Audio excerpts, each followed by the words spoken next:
नमस्कार, welcome to career एजुनिस्ट। और दोस्तों, आज के इस वीडियो में हम चर्चा करेंगे बीबीए सेमेस्टर सेकंड का जो पेपर है बिजनेस एंड मैनेजमेंट, उसके इम्पोर्टेंट क्वेश्चंस की जो एग्जाम में आपके लिए रहने वाले हैं बहुत ज़्यादा हेल्पफुल।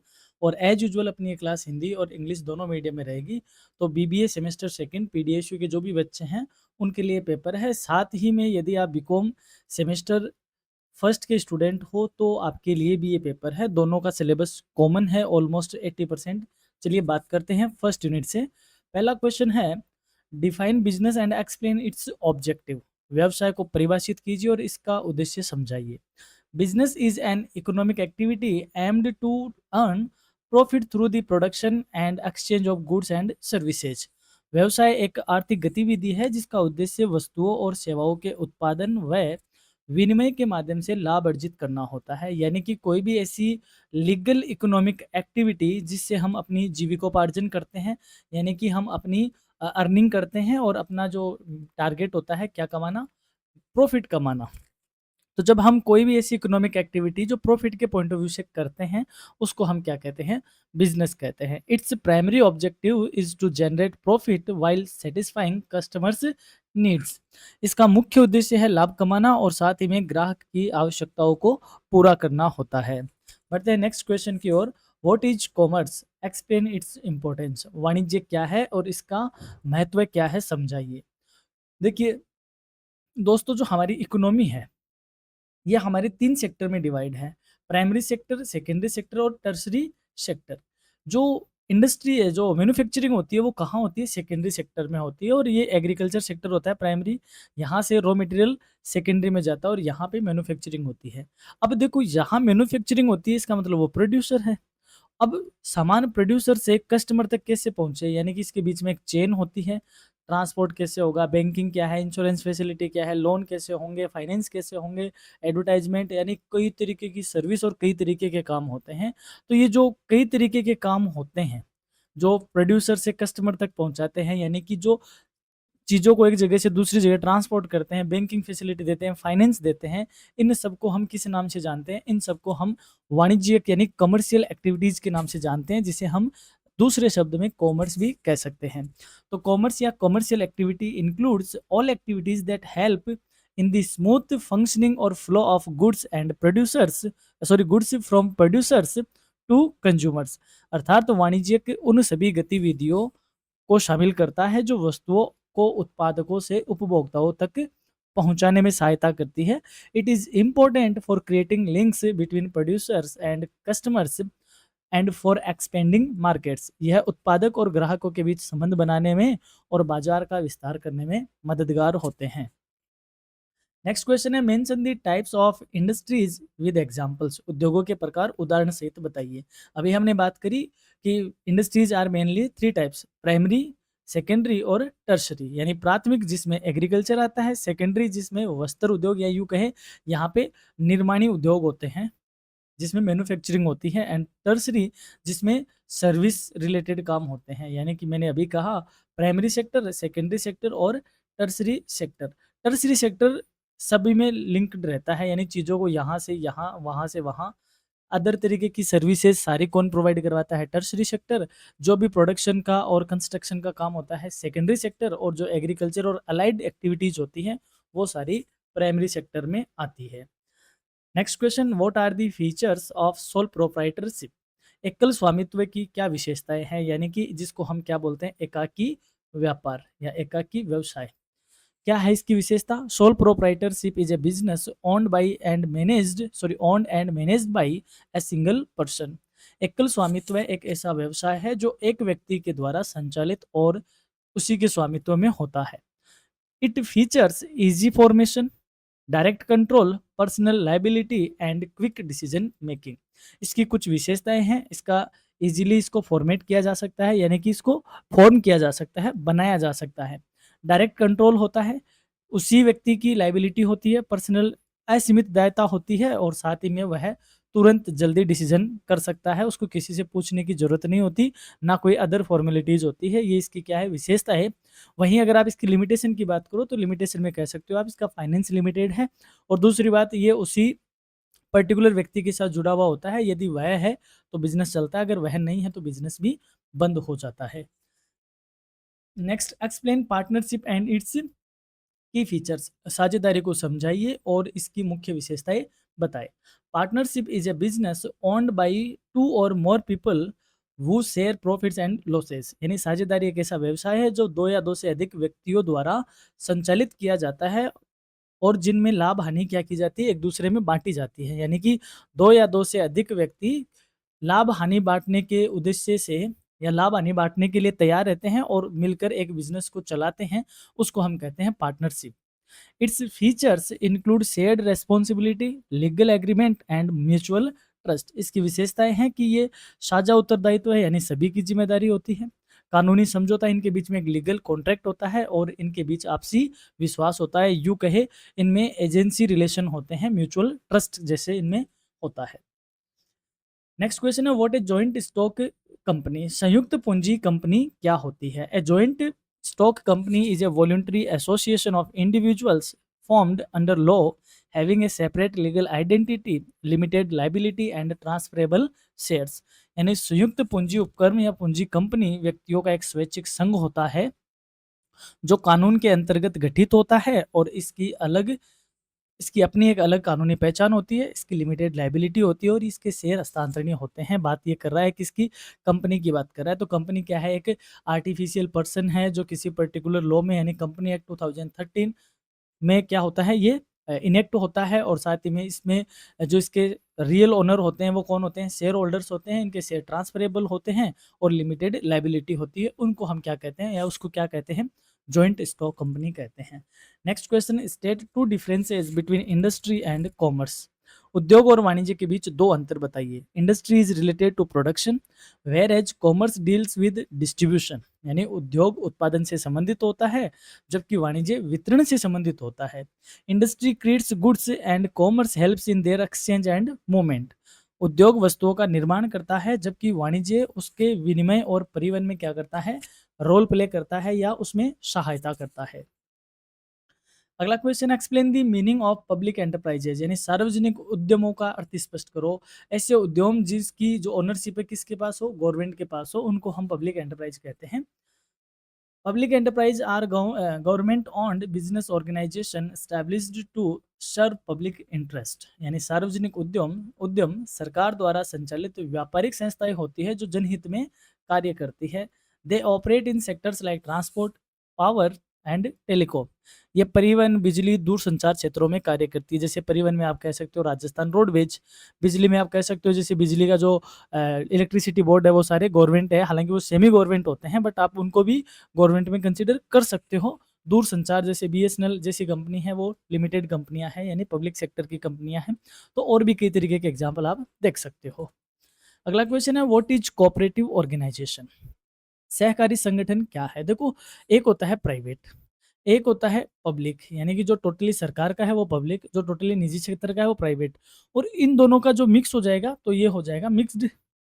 और एक होता है इन दोनों के ही जैसा वर्जन जिसमें कुछ कुछ कैरेक्टरिस्टिक्स दोनों की होती है और जिनका मेन जो पर्पज होता है वो क्या होता है, सर्विस यानी वेलफेयर, कल्याण या सेवा भावना जिसकी होती है। जो एक म्यूचुअल एसोसिएशन होता है जिसमें आप क्या नहीं कर सकते, आप लोगों को जबरदस्ती उसकी मेंबरशिप नहीं दिलवाते। वॉलंटरी में एसोसिएशन होता है और जिसमें मेन जो पर्पज होता है वो सर्विस और वेलफेयर का होता है। और इसका थीम होता है एक सब के लिए और सब एक के लिए, सब एक के लिए, यानी एक सब के लिए और सब एक के लिए।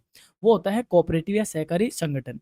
ए cooperative is a voluntary association of people who come together to meet common economic interest। यानी सहकारी संगठन लोगों का एक स्वैच्छिक संघ होता है जो समान आर्थिक हितों को पूरा करने के लिए गठित होता है। It is based on principles of equality and mutual help. ये समानता और आपसी सहयोग के सिद्धांतों पर क्या होता है, आधारित होता है। और आप इसकी जो थीम लाइन है उसको जरूर ध्यान रखना, एक सब के लिए और सब एक के लिए, यानी one for all and all for one, ये इसकी थीम है। बात करते हैं next, explain the joint sector with one example. संयुक्त क्षेत्र को एक उदाहरण सहित समझाओ। Joint sector refers to business enterprises owned jointly by the government and private sector.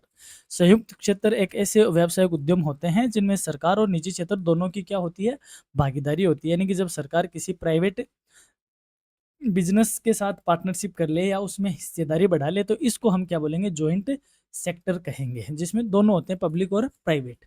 For example Maruti उद्योग limited was a joint sector company. जैसे मारुति उद्योग है, इसका पूरा नाम, तो जैसे इसके साथ दूसरी कंपनी जुड़ी हुई है सुजुकी, तो ये 1981 में इससे, जो ये जापान की कंपनी है सुजुकी, और इससे क्या है, जो इंडिया है, गवर्नमेंट ऑफ इंडिया है, सेंट्रल गवर्नमेंट ऑफ इंडिया, उसकी उससे हिस्सेदारी हुई थी।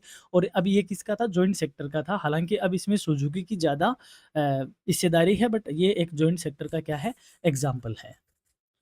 अब इस यूनिट से बनने वाले important long answer type question देख लेते हैं, और हम यहाँ पे आपको हिंट भी बताएंगे कि आपको इन क्वेश्चंस का एग्जाम में सॉल्यूशन कैसे करना होता है। बच्चे ये कहते हैं कि सर हम कॉपी भर के आते हैं, हमें मार्क्स नहीं मिलते, या फिर हमारी तो कॉपी नहीं भरते। कई बच्चे ऐसे भी कहते हैं कि सर हमने तो बड़े वाले क्वेश्चन को 2 पेज में ही कर दिया था।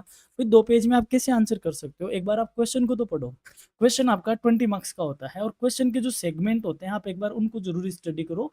पूछा क्या है, आपने सारी अटेम्प्ट की है कि नहीं की है। देखो पहला क्वेश्चन ही है, explain the nature, scope and objectives of business, यानी व्यवसाय की प्रकृति, क्षेत्र और उद्देश्य को समझाइए।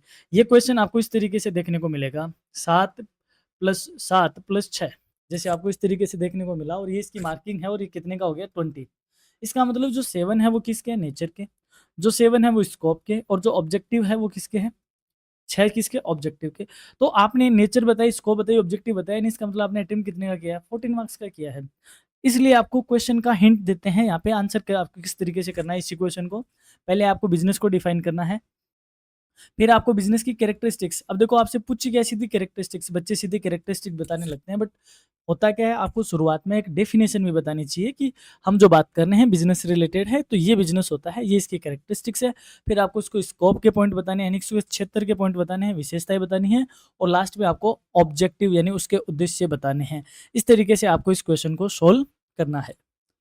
फिर है define commerce and explain it's components with example, यानी वाणिज्य को परिभाषित करो और इसके घटकों को उदाहरण सहित समझाओ।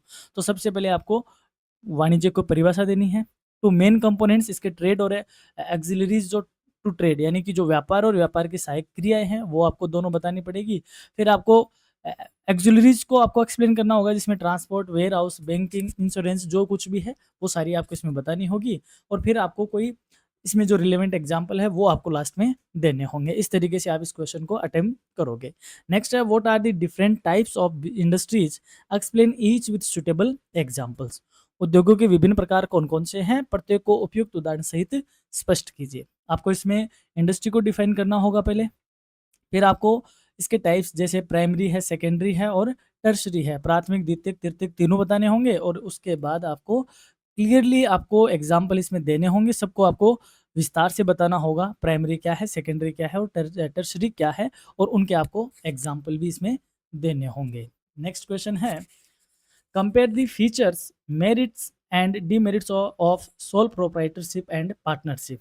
एकल स्वामित्व और साझेदारी की विशेषताएं, लाभों और हानियों की तुलना कीजिए। इसको आपको पहले दोनों को बताना होगा, दोनों की परिभाषा देनी होगी, फिर दोनों को कंपेयर करना होगा ओनरशिप के बेस पे, कंट्रोल पे, लाइबिलिटीज पे, कैपिटल, डिसीजन मेकिंग एटसेट्रा पे आप इन दोनों को तुलना करोगे। और फिर दोनों की अलग अलग मेरिट और डिमेरिट यानी उनके लाभ और हानि, एडवांटेज और डिसएडवांटेज या गुण व दोष दोनों बताने होंगे। और लास्ट में यदि आप टेबल बना सकते हो समरी में, तो एक टेबल आपको, कंपेरेबल टेबल आपको और बनानी है। नेक्स्ट है, what is a joint stock company, संयुक्त पूंजी क्या है, संयुक्त पूंजी कंपनी क्या होती है। Discuss it's characteristics and advantages, इसकी विशेषताओं और लाभों पर चर्चा कीजिए। तो पहले आपको जॉइंट स्टॉक कंपनी की डेफिनेशन देनी होगी, कैरेक्टरिस्टिक्स बतानी होगी, और फिर आपको उसके एडवांटेजेस आपको बताने होंगे। इस तरीके से आप इस क्वेश्चन को क्या करोगे, आंसर करोगे। अगला क्वेश्चन है, right A detailed note on forms of business ownership in India. Bharat में व्यापार स्वामित्व के विभिन्न प्रकारों की विस्तृत टिप्पणी कीजिए। पहले तो आपको इंट्रोडक्शन होगा फॉर्म ऑफ ओनरशिप का, यानी व्यापार स्वामित्व के प्रकारों का परिचय देना होगा। फिर आपको इसमें जैसे टाइप्स बताने होंगे, sole proprietor, partnership, joint Hindu family और कोऑपरेटिव सोसाइटी और जॉइंट स्टॉक कंपनी और पब्लिक सेक्टर, इन सबको आपको टाइप्स बताने होंगे। और इन सबका ब्रीफली में आपको क्या करना है, एग्जाम एक्सप्लेनेशन करनी है और कुछ कैरेक्टरिस्टिक्स बतानी है, और फिर जहाँ-जहाँ एग्ज़ाम्पल की ज़रूरत है वहाँ-वहाँ आपको एग्ज़ाम्पल देने होंगे। इस तरीके से आप इसको अटेम्प्ट करोगे। इम्पोर्टेंट सूचना कि जितने भी इम्पोर्टेंट क्वेश्चंस के पेपर बनते हैं आपके, हमने ऑलमोस्ट सभी की जो इम्पोर्टेंट क्वेश्चन की सीरीज़ है वो अपलोड कर दी है, आपके माइनर की, वीएसी, एईसी जो भी है। अगर कोई बाकी है तो आप चेक करते रहिए, और कुछ है बाकी तो आप ज़रूर कमेंट करके बताएँ, हम टाइमली वो भी अपडेट करने की कोशिश करेंगे। अब बात करते हैं यूनिट 2 की। Define management in brief. प्रबंधन को संक्षेप में परिभाषित करो। मैनेजमेंट क्या है? Management is the process of planning, organising, directing and controlling resources to achieve organisational goals in efficiently and effectively manner.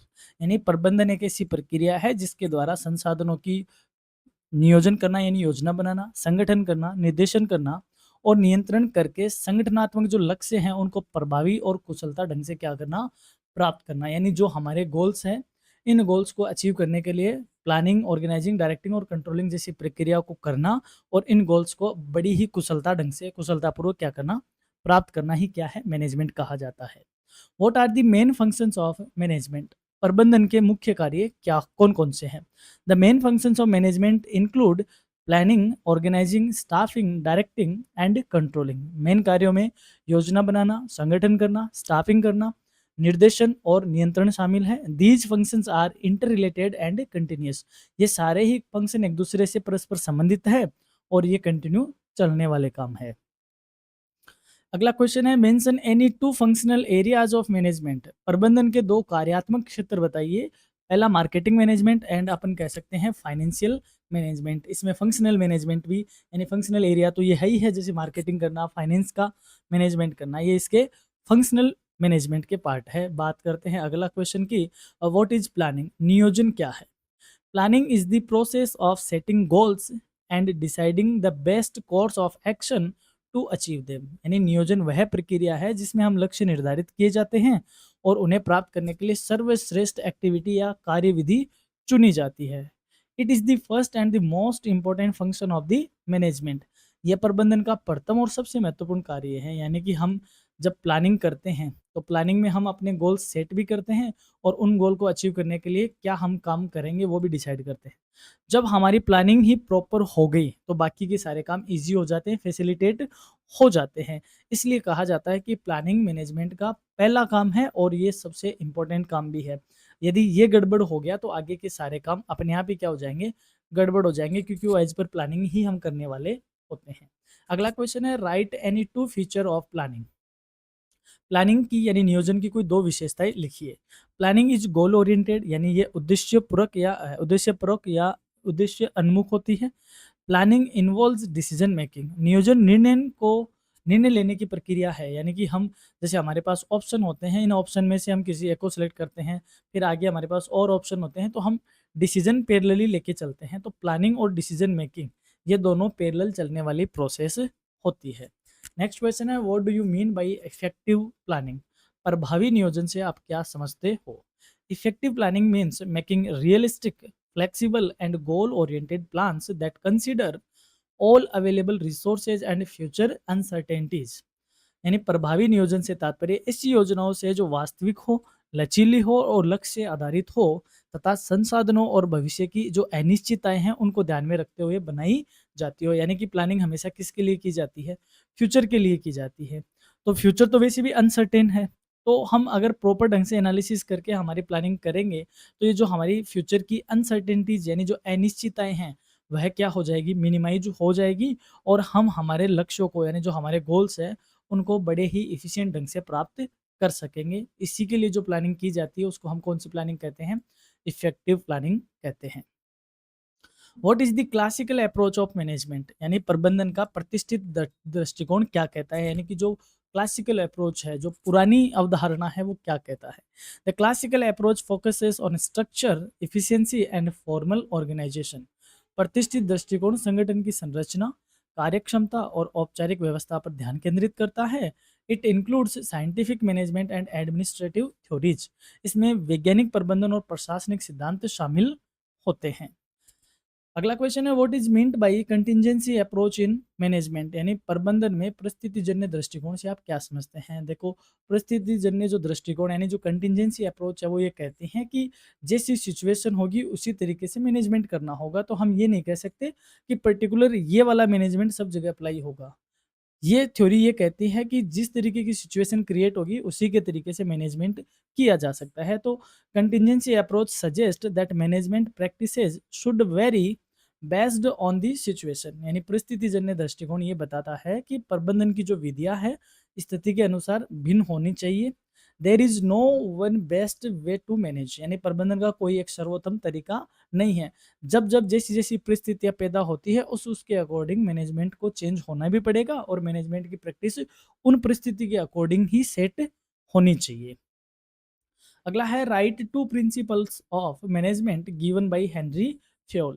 Henry Fayol द्वारा दिए गए प्रबंधन के सिद्धांत लिखिए। तो डिवीजन ऑफ वर्क, कार्य विभाजन और यूनिटी ऑफ कमांड, आदेश की एकता, वर्क स्पेशलाइजेशन, स्केलर चेन, है ना, हायरार्की, ये सारे किसके दिए हुए हैं? हेनरी फ्योल के दिए। तो हेनरी फ्योल ने कितने प्रिंसिपल दिए थे भाई? 14 प्रिंसिपल्स बताए थे। आपसे टोटल 14 का बड़ा क्वेश्चन भी आ सकता है और छोटे क्वेश्चन में एक दो को आपसे एक्सप्लेन भी करवाया जा सकता है। यहाँ पे एक इंपॉर्टेंट ये भी आता है, what do you mean by scalar chain. Scalar chain से आप क्या समझते हो? What do you mean by fuel pull. Fuel pull से आप क्या समझते हो? फ्यूल पुल नहीं, फ्यूल ब्रिज बोलते हैं, पुल तो हिंदी का वर्ड हो गया। फ्यूल ब्रिज से आप क्या समझते हो? ठीक है। और हायरार्की से आप क्या समझते हो? पद सोपानिकता से आप क्या समझते हो? इस तरीके के क्वेश्चन भी यहाँ से आ सकते हैं। अगला क्वेश्चन है what is meant by objective in planning. नियोजन में उद्देश्यों से क्या तात्पर्य है? Objectives are the specific targets set during planning that guide all activities and decisions in an organisation. उद्देश्य वो विशेष उद्देश्य होते हैं, लक्ष्य होते हैं जो योजना बनाते समय तय किए जाते हैं और जो संगठन की सभी गतिविधियों निर्णयों का क्या करते हैं? मार्गदर्शन। यानी जब हम प्लानिंग कर रहे होते हैं तो हम इसमें अपने क्या करते हैं? गोल्स सेट करते हैं। इन गोल्स को हम क्या कहते हैं? ऑब्जेक्टिव्स। और इन्हीं गोल्स के अकॉर्डिंग हम आगे की जितनी भी एक्टिविटीज़ है उनको हम परफॉर्म करते हैं या उनको हम एक करने के ढंग की प्लान करते हैं कि हम आगे की गोल किस तरीके आगे के काम इन गोल्स को अचीव करने के लिए किस तरीके से करेंगे। दैट मीन्स ये जो ऑब्जेक्टिव है वो क्या है? प्लानिंग करते टाइम ही डिसाइड किए जाते हैं। इस यूनिट से बनने वाले इंपॉर्टेंट क्वेश्चंस को देख लेते हैं। लॉन्ग आंसर टाइप वाले। Explain the nature, importance and process of planning. योजना की यानी नियोजन की प्रकृति, महत्व और प्रक्रिया को समझाइए। सबसे पहले देखो, इसमें आपसे ये नहीं पूछा कि नियोजन को बताओ, यानी प्लानिंग की एक्सप्लेनेशन नहीं पूछी। फिर भी आपको क्या करना है? प्लानिंग को बहुत ब्रीफली डिफाइन करना होगा। फिर आपको इसकी नेचर बतानी होगी, इंपॉर्टेंस के कुछ पॉइंट बताने होंगे और फिर इसकी प्रोसेस क्या है उसके आपको अ, समझाना पड़ेगा। और प्रोसेस के चाहो तो जैसे पेज आता है उस पेज पे आप इस तरीके से इसकी क्या बना सकते हो? एक इसका चार्ट या डायग्राम जैसा इसका बना सकते हो। तो जब आप ग्राफिकली रिप्रेजेंट करते हो और फिर बाद में आके इनको एक्सप्लेन करते हो तो इससे इस पे एग्जामिनर पे अच्छा इम्पैक्ट आता है और आपको स्कोरिंग भी इससे आपको अच्छी मिलती है। नेक्स्ट क्वेश्चन है discuss the different types of plans with suitable examples. विभिन्न प्रकार की योजनाओं पर चर्चा कीजिए और उपयुक्त उदाहरण बताइए। जैसे इसको आपको टाइप बताने पड़ेंगे, जैसे स्ट्रेटेजिक प्लान होता है, टैक्टिकल होते हैं, ऑपरेशनल होते हैं, रणनीतिक, कार्यनीतिक और परिचालन। Include policy, strategy, programme, rules वगैरह वो सारे आपको बताने होंगे और आप उसको एग्जाम्पल देने होंगे। जैसे एचआर पॉलिसी का दे दिया, मार्केटिंग स्ट्रेटेजी का दे दिया, सेफ्टी रूल बनाए उनका एग्जाम्पल दे दिया। इस तरीके के क्वेश्चन भी आते हैं। Describe the major principle of management given by Henri Fayol. Henri Fayol द्वारा दिए गए प्रमुख प्रबंधन सिद्धांतों का वर्णन कीजिए, जो कि कितने हैं? 14। तो आपको फ्योल के पूरे 14 प्रिंसिपल्स लिस्ट में से बताने होंगे और कम से कम 7-8 को विद एग्जाम्पल क्या करने होंगे? एक्सप्लेन भी करना होगा। अगला क्वेश्चन है compare classical, neo classical and contingency approach of management. प्रबंधन के शास्त्रीय, नवशास्त्रीय, या शास्त्रीय नवशास्त्रीय नहीं, प्रतिष्ठित प्रतिष्ठित, नव प्रतिष्ठित और परिस्थितिजन्य दृष्टिकोण को तुलना कीजिए। तो पहले आपको क्लासिकल अप्रोच बतानी है, फिर नियो क्लासिकल बता देनी है और फिर कंटिजेंसी, और फिर इनका कंपेरेटिव एक टेबल आपको बना देना है इस तरीके से, जिसमें ऊपर तीनों आपने लिख दिया और कंपेयर आपने इनको कर दिया। अगला है what are the functional areas of management. प्रबंधन के कार्यात्मक क्षेत्रों को समझाइए। Explain any four in detail. किसी चार को विशेष एक्सप्लेन करके बताइए। तो आपको HR, marketing, finance, production, operations इन सबको ब्रीफली बताना है। फिर इनमें से चार को आपको डिटेल तरीके से विद एग्जांपल आपको उसको क्या करना है, एक्सप्लेन करना है। अब बात करते हैं यूनिट 4 की। यूनिट 4 है, क्वेश्चन का पहला, यूनिट 4 का पहला क्वेश्चन है, what do you mean by, यानी कि व्हाट इज स्टाफिंग, यानी एक्सप्लेन इट्स इंपॉर्टेंस। स्टाफिंग क्या है और इसका महत्व है, समझाओ। Staffing refers to the process of recruiting, selecting, training and developing employees in an organisation. Staffing का मतलब होता है कि किसी संगठन में कर्मचारियों की भर्ती करना, उनको सेलेक्ट करना, उनको ट्रेंड करना और उनका डेवलपमेंट से रिलेटेड काम करना। It ensures that right person is at the right place, increasing efficiency and organisational performance. यह सुनिश्चित करता है कि सही व्यक्ति सही कार्य पर हो, जिससे दक्षता और प्रदर्शन में क्या हो, वृद्धि हो। यानी कि जो स्टाफिंग है उसका मतलब यही होता है कि हमको हमें कितने मैन पावर की ज़रूरत है, ह्यूमन पावर की ज़रूरत है, उनको हमें रिक्रूट करना है, उनको सेलेक्ट करना है, उनको टाइम टू टाइम ट्रेनिंग देना है और उनका डेवलपमेंट करना है, ताकि जो हमारा काम है वह बड़ी इफिशिएंसी के साथ हो सके और हमारी परफॉर्मेंस बढ़ सके। नेक्स्ट है, what are the modes of staffing. Staffing के तरीके कौन कौन से हो सकते हैं, मोड कह दो या मेथड कह दो। तो कई तरीके की होती है, जैसे आप बाहर से एक्सटर्नल सोर्स से भी ले सकते हो और इंटरनल सोर्स से, जैसे प्रमोशन वगैरह करके भी, ट्रांसफर करके भी आप रिक्रूटमेंट करते हो। तो मेथड में आता है, staffing includes direct recruitment, promotions, transfer, outsourcing and contract staffing. यानी सीधी भर्ती करना, पदोन्नति करना, स्थानांतरण करना, बाहर से बुलाना और संविदा पर काम करवाना। These modes help in managing workforce needs effectively. ये तरीके कार्यबल की, यानी जो ह्यूमन पावर है, उसकी आवश्यकताओं को कुशलतापूर्वक पूरा करने में क्या करता है, सहायता करता है। अगला क्वेश्चन है, डिफाइन डेलीगेशन। व्हाट इट्स की एडवांटेजेस। प्रत्यायोजन क्या है और इसके प्रमुख लाभ क्या है। देखो, ये जो हमारा ऑर्गेनाइजेशन चार्ट है वो इस तरीके का होता है। टॉप लेवल मैनेजमेंट होता है, फिर उसके अंडर दूसरे लोग काम करते हैं, फिर ये बॉटम लेवल का मैनेजमेंट होता है। तो यहाँ पे क्या होते हैं, पावर्स होते हैं। तो ये पावर, ये अपने से नीचे वालों में ट्रांसफर करता है और ये नीचे वाले इधर ट्रांसफर करते हैं। तो जब किसी व्यक्ति को पावर यानी अधिकार दिए जाते हैं, अधिकार ट्रांसफर किया जाता है, तो इसको क्या कहते हैं, डेलीगेशन। क्या कहते हैं इसको, डेलीगेशन कहते हैं। Delegation is the process of assigning authorities and responsibility to subordinates. यानी प्रत्यायोजन का अर्थ है कि अधिकार और जिम्मेदारी का अधीनस्थों को क्या करना, सौंपना। Its advantage including time saving, employee development and better decision making. इससे लाभों में समय की बचत होती है, इससे लाभ जो होते हैं उसमें समय की बचत होती है, कर्मचारियों का विकास होता है और सही निर्णय निर्माण प्रक्रिया शामिल होती है। अगला क्वेश्चन है, what is centralisation. Write one advantages and one disadvantage. केंद्रीकरण क्या है, एक लाभ और एक हानि बताओ। देखो समझो इस चीज को। वही हमारा ऑर्गेनाइजेशन चार्ट इस तरीके का है, अभी हमने बनाया था, ठीक है। जब सारी पावर यहीं पे हो, एक टॉप लेवल के पास ही हो, सारे डिसीजन मेकिंग पावर सब कुछ यहीं पे ही हो, बाकी सारे को सिर्फ काम ही काम करना है, तो हम इसको कहेंगे कि सारी पावर का एक जगह क्या होना, सेंट्रलाइज होना। इसको कहेंगे सेंट्रलाइजेशन। और जब ये पावर अलग अलग जगह पे डेलीगेट कर दी जाती है, तो इसको हम कह देते हैं डिसेंट्रलाइजेशन। तो दोनों क्वेश्चन को निपटा देंगे। इसके, centralisation refers to the concentration of decision making authority at the top level. यानी केंद्रीकरण का अर्थ हुआ कि निर्णय लेने की शक्ति का शीर्ष स्तर पे केंद्रित होना। एडवांटेजेस क्या है, यूनिफॉर्म डिसीजन मेकिंग, एक समान निर्णय लिए जाते हैं क्योंकि निर्णय लेने वाला टॉप मैनेजमेंट है, तो एक जैसे और एक ही समान निर्णय होगा।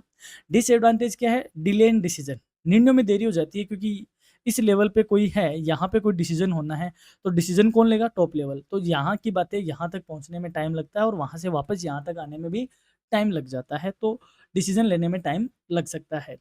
फिर है, define decentralisation and state one influencing factor. विकेंद्रीकरण क्या है और इसका एक प्रभावी कारक बताओ। Decentralisation is the distribution of decision making power to lower levels in the organisation. यानी विकेंद्रीकरण का अर्थ है कि निर्णय लेने की शक्ति को निचले स्तरों तक वितरित करना, यानी कि यहाँ से यहाँ तक, ये नीचे वाला स्तर है, तो इस टॉप लेवल से यहाँ तक डिसेंट्रलाइज कर देना पावर्स का, उसको बोलते हैं decentralisation. One influencing factor is size of the organisation. यानी संगठन का आकार, संगठन का बड़ा आकार होता है तो ये बहुत प्रभावी हो जाता है। What is meant by the directing in management. यानी प्रबंधन में निर्देशन से आप क्या समझते हो। Directing involves guiding, motivating and leading employees to achieve organisational goals. It ensures smooth execution of plans. यानी निर्देशन का तात्पर्य है कि कर्मचारियों को संगठनात्मक लक्ष्यों की प्राप्ति के लिए मार्गदर्शन करना, उनको प्रेरित करना और नेतृत्व है उनका देना, यानी उनको लीड करना, ताकि जो हमारी योजनाएँ हैं वह सुचारू रूप से चलती रहे और सही ढंग से हम हमारे गोल्स को अचीव कर सकें।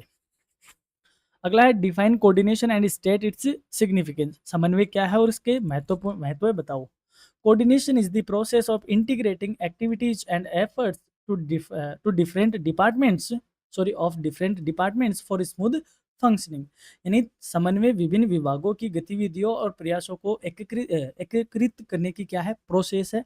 It reduce duplication and enhance efficiency, ताकि कार्यों का संचालन सुचारू हो। ये दोहराव को कम करता है और दक्षता को बढ़ाता है। देखो यहाँ पे है हमारा टॉप लेवल मैनेजमेंट, फिर उसके बाद आते हैं दूसरे डिपार्टमेंट्स और फिर उसके बाद आते हैं नीचे सबऑर्डिनेट्स। अब यदि इन सब में क्या नहीं होगा, तालमेल नहीं होगा, तो एक काम को ये व्यक्ति भी कर देगा, उसी काम को ये भी कर दिया और इसी काम को ये भी कर दिया, तो काम तो एक ही हुआ, लेकिन इस काम का दोहराव हो गया, 2-3 बार हो गया, टाइम खराब हुआ और काम भी एक ही हो पाया। तो कोऑर्डिनेशन की जरूरत है। दूसरी चीज, हमारी अलग-अलग डिपार्टमेंट में जो एक्टिविटीज़ हो रही है वो इंटीग्रेट हो एक दूसरे से, यानी कोऑर्डिनेट इस तरीके से हो कि वो एक दूसरे को सहयोग भी करती रहे और एक दूसरे को ढंग से कोऑर्डिनेशन के साथ आगे के गोल्स भी क्या करें, अचीव करें। तो तालमेल होना ज़रूरी है। इस तालमेल को हम क्या बोलते हैं, कोऑर्डिनेशन कहते हैं।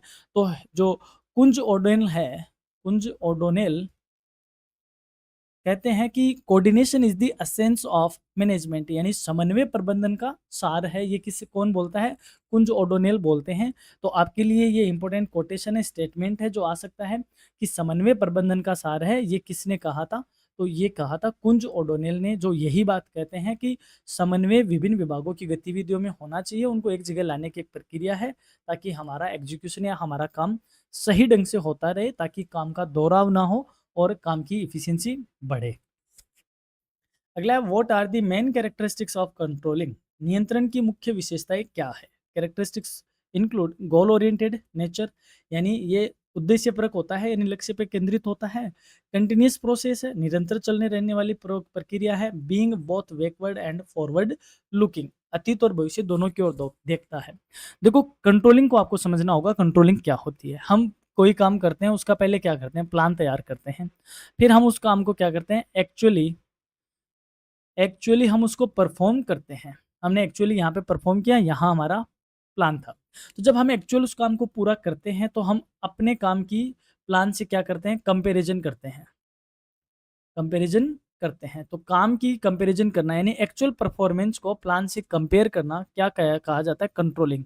क्यों करते हैं, ताकि हमें पता चले कि हमारे काम में क्या डिफरेंस आया, क्या वेरियंस आया, यानी विचरण क्या आया। क्या हमने जैसा सोचा था वैसा काम किया, यदि वैसा किया तो कोई डिफरेंस नहीं है, नो वेरियंस यानी जीरो। यदि हमने जैसा सोचा था उससे भी अच्छा किया, इसका मतलब पॉजिटिव वेरियंस। और जैसा हमने सोचा था वैसा नहीं हुआ, दैट मीन्स नेगेटिव वेरियंस। इस प्रोसेस को हम क्या बोलते हैं, कंट्रोलिंग बोलते हैं। और ऐसा क्यों किया जाता है, क्योंकि ये गोल ओरिएंटेड होती है, कंटिन्यू चलती रहती है, ये बैकवर्ड और फॉरवर्ड दोनों तरीके से होती है। बढ़ते हैं अगला question, right any two controlling techniques used in modern management. Modern management में कंट्रोलिंग की आधुनिक प्रबंधन में उपयोग ली जाने वाली दो नियंत्रण तकनीक को बताओ। तो two controlling techniques are budgetary control and break even analysis. These help monitor and evaluate performance effectively, यानी कि बजट नियंत्रण, पहले बजट बनाना और फिर बजट के अकॉर्डिंग वास्तव में काम करना। ब्रेक इवन एनालिसिस, यानी कि सम विच्छेद विश्लेषण जिसको बोलते हैं, सम विच्छेद विश्लेषण, यानी कि हमें ये पता होना चाहिए कि कहाँ पे हमारा नो लॉस नो प्रॉफिट का पॉइंट होता है, कहाँ हमें प्रॉफिट होना स्टार्ट हो जाता है और कहाँ तक हमें लॉस बियर करना होता है। इस तरीके का एनालिसिस करना, ये हमारी परफॉर्मेंस की जो निगरानी है उसको, और जो हमारी परफॉर्मेंस है उसकी मूल्यांकन को ये बढ़ाती है, दोनों में ये मददगार साबित होती है। इस यूनिट से बनने वाले लॉन्ग आंसर टाइप क्वेश्चंस देख लेते हैं। Explain the process and importance of staffing in a large scale industries business, large scale business organisation, यानी कि एक बड़े व्यवसाय संगठन में स्टाफिंग की प्रक्रिया क्या है, इसका महत्व को बताइए।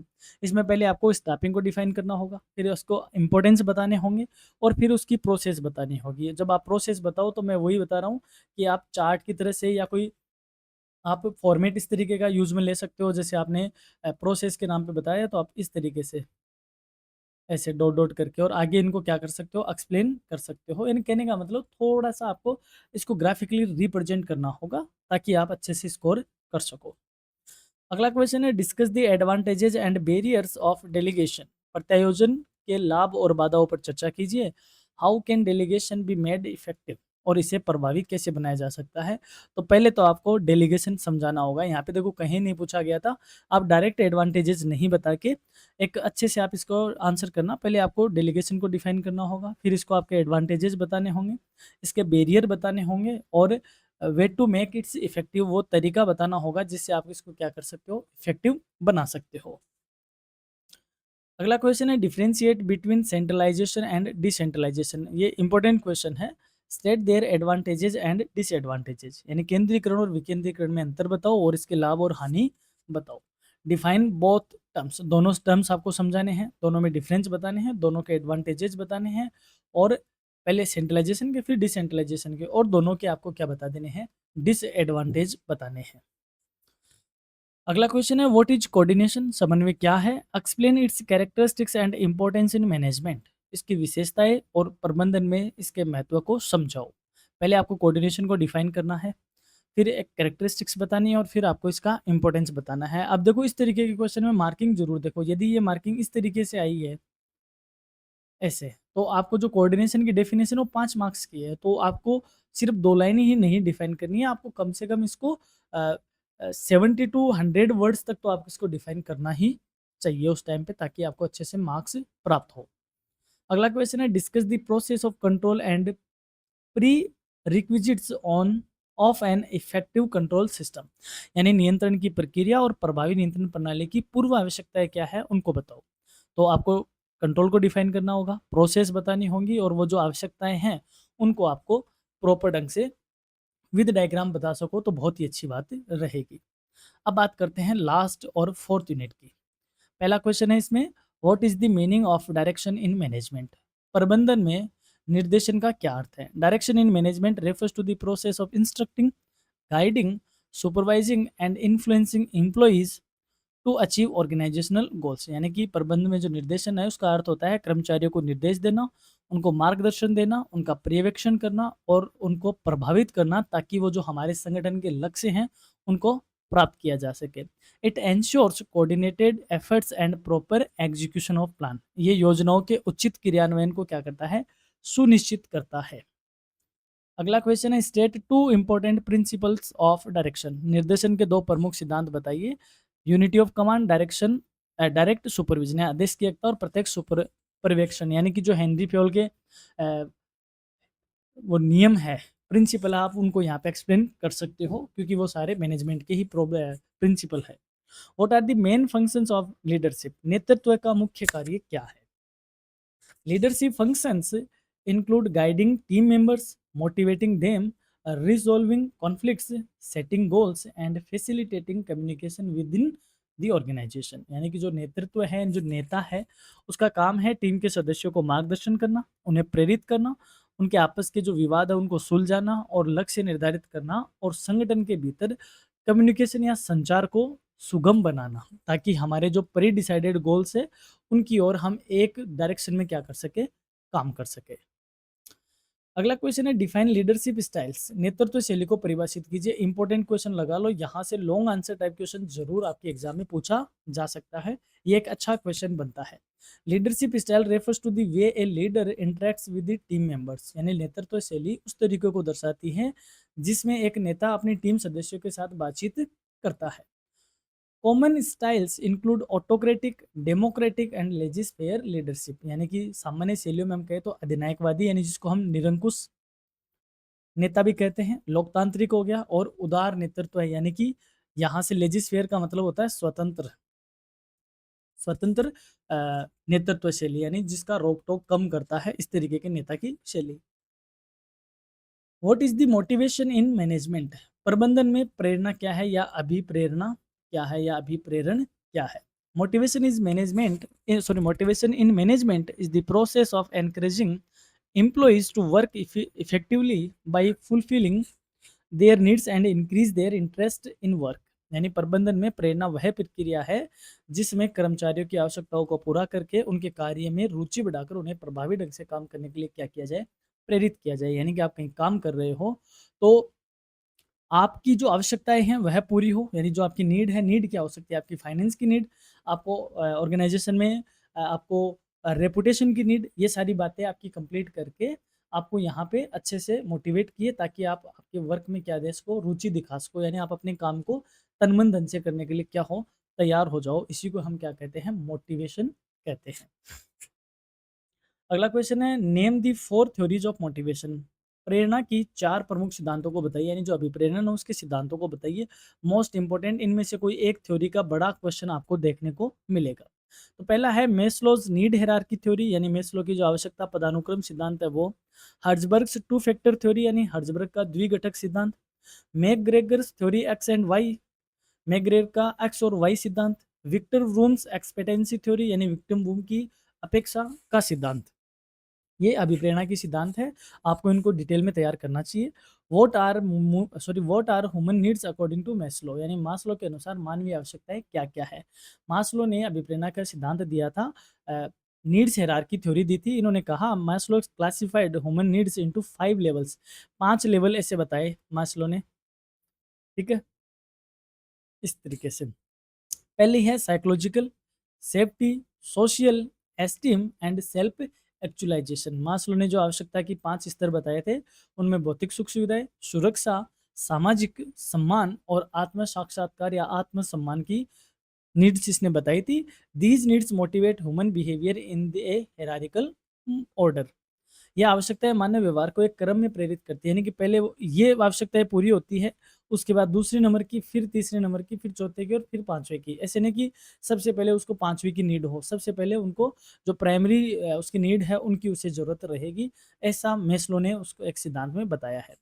What is Herzberg's two factor theory, यानी हर्ट्जबर्ग की द्विघटक या द्विकारक सिद्धांत क्या है।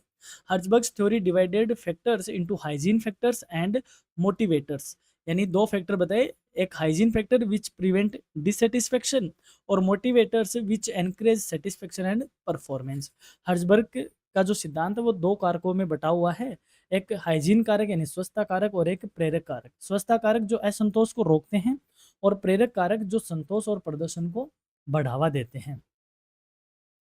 Next, explain the concept of theory X and theory Y by McGregor, यानी जो मैक ग्रेगर का एक्स वाई सिद्धांत है उसकी संकल्पना या कॉन्सेप्ट को समझाओ।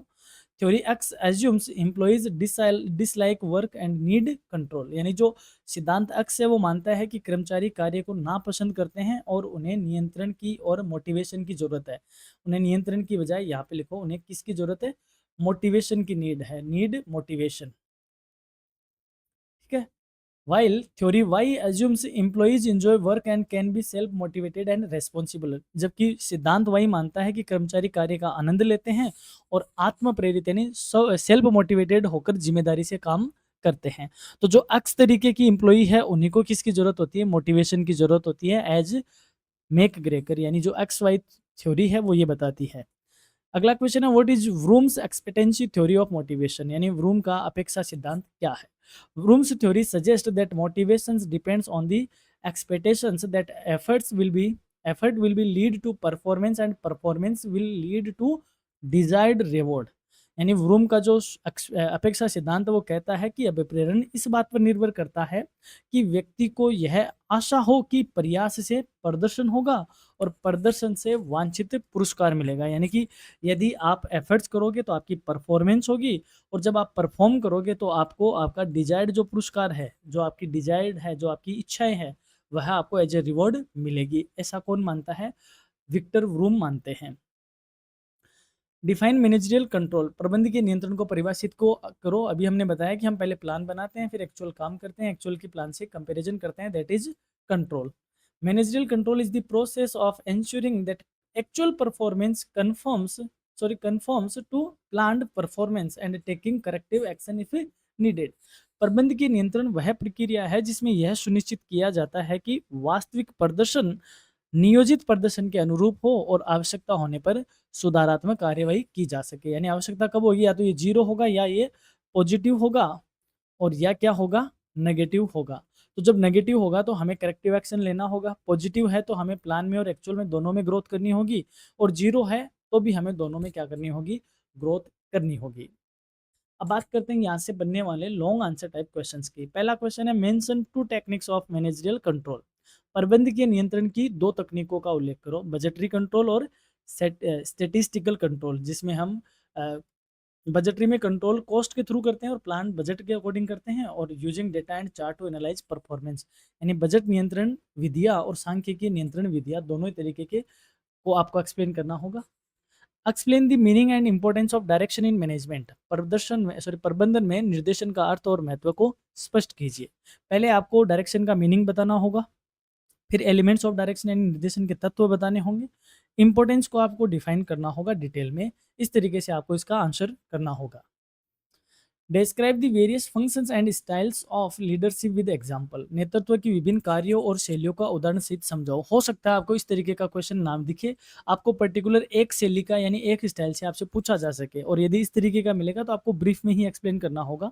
आपको पहले फंक्शंस बताने होंगे, फिर लीडरशिप की स्टाइल बतानी होगी, और आपको रिलेवेंट एग्जाम्पल देने होंगे, और इनको आपको ब्रीफ में आपको ऑटोक्रेटिक, डेमोक्रेटिक और लेजिस्लेटिव तीनों को ब्रीफली आपको एक्सप्लेन भी करना होगा।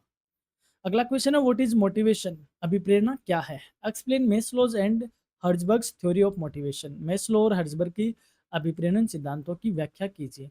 तो पहले मोटिवेशन को डिफाइन करना होगा, मेस्लो की हेरारकी जो नीड हेरारकी थ्योरी है वो बतानी होगी, और फिर हर्जबर्ग की थ्योरी आपको बतानी होगी, और दोनों के सिद्धांत का आपको फिर क्या करना पड़ेगा, कंपेरिजन भी करना होगा। नेक्स्ट है, discuss the techniques of motivation and the features of a sound motivation system. अभिप्रेरणा की तकनीक और एक सशक्त अभिप्रेरण प्रणाली की विशेषताओं पर चर्चा कीजिए। तो आपको यहाँ पे आपको पहले डिफाइन भी करना होगा, मोटिवेशन को भी डिफाइन करना होगा, ब्रीफली डिफाइन करना होगा, टेक्निक्स आपको बतानी होंगी, फीचर्स आपको फिर बताने होंगे।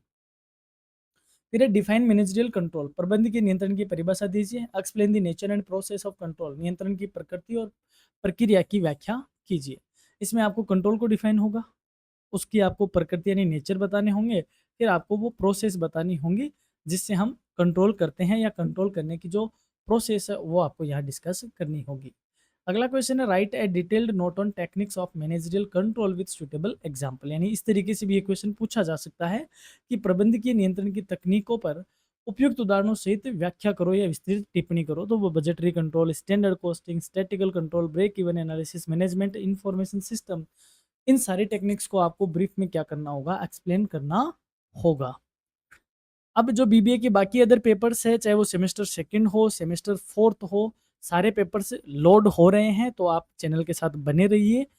यहाँ तक वीडियो देखा उसके लिए आपको थैंक्स, और जल्द ही हम और वीडियोज अपलोड करेंगे, सो टू बी कंटिन्यूड। नोट्स की पीडीएफ आपको एज यूजुअल हमारी वेबसाइट पे मिल जाएगी। कोई क्वेरी हो तो आप व्हाट्सएप पे हमसे कांटेक्ट कर सकते हो, और इस क्लास को अपने दोस्तों के साथ शेयर करिए। आपका एक शेयर किसी की एग्ज़ाम में बहुत अच्छी मदद कर सकता है। इसी उम्मीद में कि आपका एग्ज़ाम में परफॉर्मेंस बहुत अच्छा होगा। All the best from our side. जल्द ही मुलाकात होगी। धन्यवाद।